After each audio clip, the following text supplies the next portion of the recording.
Okay guys, in this lesson we take a look at the global switch settings under the V-Ray tab. So let's open up our render settings and see what we have.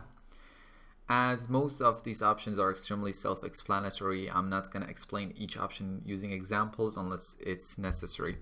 First of all, let's set the interface to expert so we can see all the parameters here. We have displacement, which globally enables or disables displacement mapping. If you have tons of your displacement modifiers in your scene or in your V-Ray materials and you want to turn off all of them at once, you can use this option. We have force backface culling, enables or disables backface culling for camera and shadow rays. When this option is enabled, the surfaces of objects which are turned away from the camera will appear fully transparent. We have lights which turn on or off the lights that are already enabled in the scene. Hidden lights, this option controls the hidden lights in the scene. If you have hidden bunch of lights in your scene but they are still enabled in the modify panel, this option decides whether those hidden but enabled lights will be included in the render or not. If hidden light option is enabled, those lights will be included in the render, and if disabled, they won't be. We have shadows, which enables and disables the calculation of shadows in the render. Default light controls the state of default lights in the scene.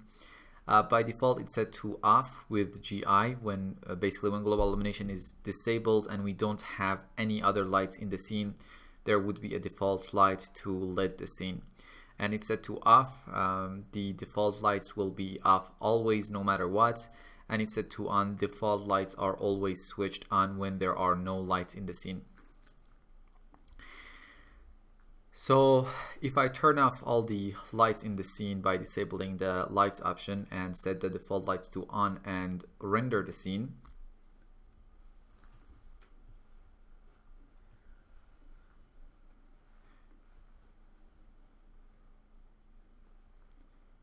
you can see even though all the lights are off, we get the default lights to lit the scene. Let me stop the render and turn on lights and set the default lights to off with GI. Show GI only. When enabled, only the global illumination or indirect lighting will be shown in the final render.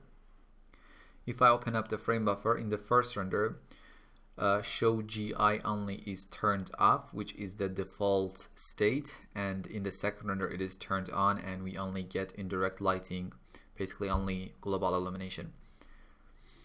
Let's disable show GI only. Next we have probabilistic lights, and if I quote V-Ray guide, this option enables optimized sampling for scenes with many lights. When this option is disabled, V-Ray goes through each scene light and evaluates it at each hit point. In scenes with many lights and lots of GI bounces, this leads to a lot of shadow rays being traced and rendering can become extremely slow. This option makes it possible to render images that would otherwise take a very long time, at the expense of possibly introducing more noise into the rendering.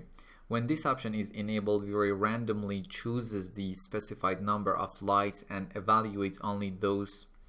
Lower values make the rendering faster but potentially more noisy. Higher values cause more lights to be computed at each hit point, thus producing less noise but increasing render time. End of quote. In this scene, if I go to the perspective view, we have about 210 sphere lights. Now let's take a look at the few renders with and without probabilistic lighting. In the first render, probabilistic lights is off, and in the second one it is on.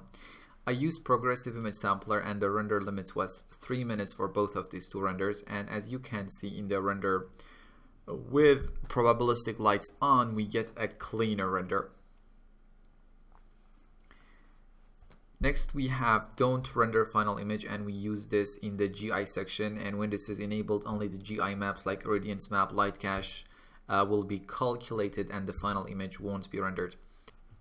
We have reflection refraction, and when disabled, neither reflection nor refraction will be calculated in the final render. Maps enables or disables the texture maps used in the scene. In the first render, maps option is on and we get our textures in the render, and in the next one, maps is off. Let's enable it for now. Filter map enables or disables texture map filtering. We have filter maps for GI, which enables or disables texture filtering during calculation of GI and glossy reflections and refractions. When disabled, texture maps are not filtered for GI and glossy reflection refractions in order to speed up the calculations, and if this option is enabled, textures will be filtered. And GI filter multiplier is a multiplier for texture filtering for global illumination calculation. Override depth, if disabled, the reflection or refraction depth will be controlled locally within each material, and if enabled, none of the reflection or refraction depth in the materials can be higher than the value specified here. We have glossy effects. When enabled, all glossy reflections in the scene are replaced with non-glossy ones.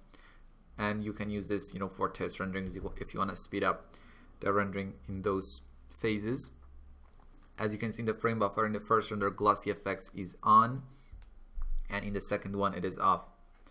And there is no glossy or blurry reflections in this render. Max transparency levels is the depth to which transparent objects will be traced. Now imagine if you had a leafy tree in your scene and you need a close-up shot from that tree, and leaves have a translucent material normally. You might need to increase the max transparency levels to see all the leaves. We have transparency cutoff, which controls when tracing of transparent objects will be stopped. If the accumulated transparency of array is below this value, this threshold here, no further tracing will be performed. And we have override material that we have used and discussed throughout the course. Basically, you can enable override material, define a material in this slot, and now all the objects in your scene will be rendered with that material unless you limit what the override material will be applied to using this include exclude list. Let me disable it for now. Max ray intensity suppresses the contribution of very bright rays, which may typically cause excessive noise or fireflies in the rendered image.